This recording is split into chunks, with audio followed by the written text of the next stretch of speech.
आप सुन रहे हैं एजी एंटरटेनमेंट की धमाकेदार प्रस्तुति।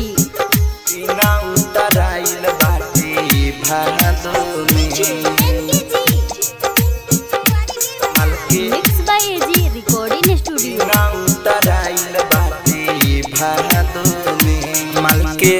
दीना उतराइल बाटे भादो में मल के दीना उतराइल बाटे भादो में को बरसी जोड़ा सोर से जाई कादो में मल के दीना उतराइल बाटे भादो में मल के दीना उतराइल बाटे भादो में को बरसी जोड़ा सोर से जाई कादो में मल के दीना उतराइल बाटे भादो में। आप सुन रहे हैं एजी एंटरटेनमेंट की धमाकेदार प्रस्तुति। मल के दीना उतराइल बाटे भादो में मल के mix by AG recording studio. उतराइल बाटे भादो में गम के मोटरी देह पर लदाता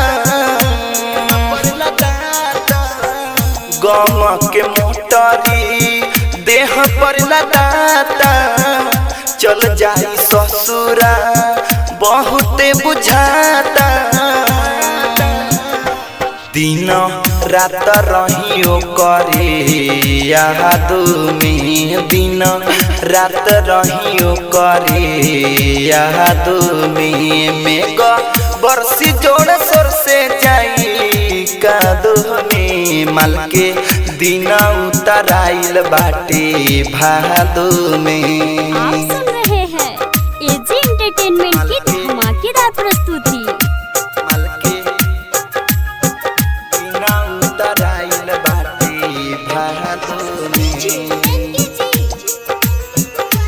मल के mix by AG recording studio. उतराइल बाटे भादो में कुनाल कुआरा से कोई के घात हो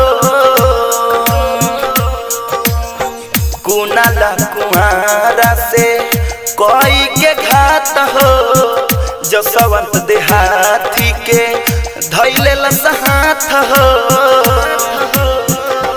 लागे रह जाई जिंदगी बर बहादो में लागे रह जाई जिंदगी बर बहादो में को बरसी जोड़ा सोर से जाई कादो में मल के दीना उतराइल बाटे भादो में। एजी रिकॉर्डिंग स्टूडियो रोशनपुर सपहा।